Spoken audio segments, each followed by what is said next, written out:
আজ আমরা বানাবো একটা পুরনো দিনের রান্না, যেটা আমি শিখেছি আমার মায়ের থেকে, আর উনি শিখেছিলেন তার এক মাসির থেকে।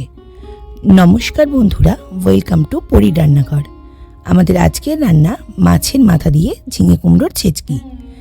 এর জন্য নিয়েছি 600 গ্রাম ঝিঙে, যেটাকে ঠিক এইভাবে কেটেছি, আর 750 গ্রাম কুমড়ো, যেটাকে ঠিক এইভাবে লম্বা করে কেটেছি। আর লাগছে একটা বাটা মশলা, যার ডিটেলটা আমি রান্নার মাঝে বলে দেবো। প্রথমে কড়াই গরম হলে তাতে 3 টেবিল স্পুন সর্ষের তেল দিয়ে দিলাম। তেল গরম হলে তাতে মাছের মাথাগুলো ছেড়ে দিলাম। এখানে আমি একটা গোটা রুই মাছের মাথা ব্যবহার করেছি। এটাকে আমি একটু ঢাকা দিয়ে দিলাম, কারণ গরম তেলে মাছের মাথার তেলগুলো অনেক সময় ফাটতে থাকে।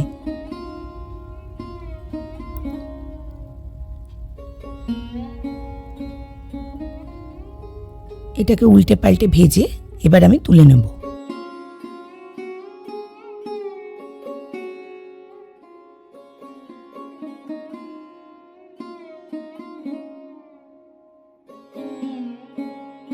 সেই তেলেই দিয়ে দেব 2 তেজপাতা, 1/4 টিস্পুন সাদা জিরে আর 2 ভাঙা কাঁচা লঙ্কা।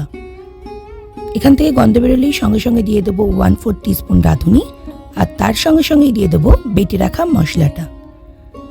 রাঁধুনিটাকে খুব বেশি লাল করে ভাজতে দেওয়া যাবে না, তাহলে কিন্তু মশলার স্বাদ তিতো হয়ে যাবে। তাই রাঁধুনি দেওয়ার সঙ্গে সঙ্গেই মশলাটা দিয়ে দিতে হবে।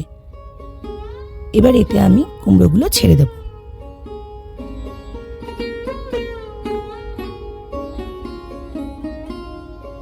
কুমড়োটা খুব ভালো করে মশলার সাথে মিশিয়ে দেব।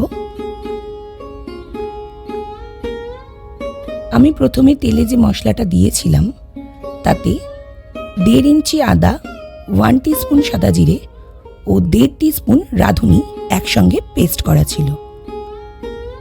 এবার এটাকে কিছুক্ষণ নেড়ে 2-3 মিনিটের জন্য ঢাকা দিয়ে দেব। আবার ঢাকনাটা খুলে আমি এটাকে কিছুক্ষণের জন্য নাড়াচাড়া করে আবার 2-3 মিনিটের জন্য গ্যাসের ফ্লেমটাকে মিডিয়ামে করে ঢাকা দিয়ে দেব। এবার ঢাকনা খুলে গ্যাসের ফ্লেমটাকে বাড়িয়ে দিয়ে এর মধ্যে ঝিঙের টুকরোগুলো ছেড়ে দেব।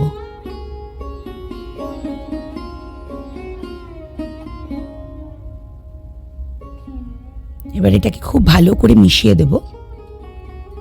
ঝিঙে খুব তাড়াতাড়ি গলে যায় বলে আমি ঝিঙেটা একটু পরে এর মধ্যে মিক্সড করলাম। এবার এটাকেও 2-3 মিনিটের জন্য ঢাকা দিয়ে রাখবো। এবার ঢাকা খুলে কিছুক্ষণ নেড়ে বাকি মশলাগুলো দিয়ে দেব। এতে দেব 1 টিস্পুন নুন, 2 টিস্পুন চিনি আর 1.5 টিস্পুন হলুদ গুঁড়ো। ব্যাস, এতে আর কোনো মশলার কোনো প্রয়োজনই নেই। এবার এটা ভালো করে মিশিয়ে দেব। এবার এতে মাছের মাথাগুলো ছেড়ে দিলাম।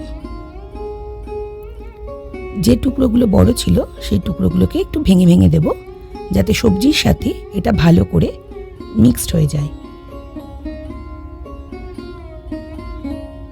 এই রান্নাতে ফোড়ন থেকে শুরু করে বাটা মশলা অবধি সব কিছুতেই রাঁধুনির আধিক্য অধিক মাত্রায়।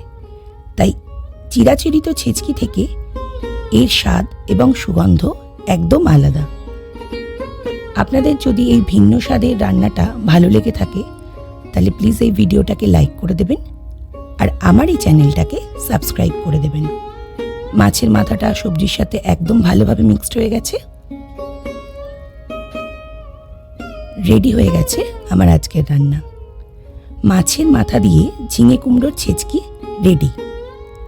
খুব কম তেল মশলায় এই ভিন্ন স্বাদের রান্না আশা করি আপনাদের ভালোই লাগবে।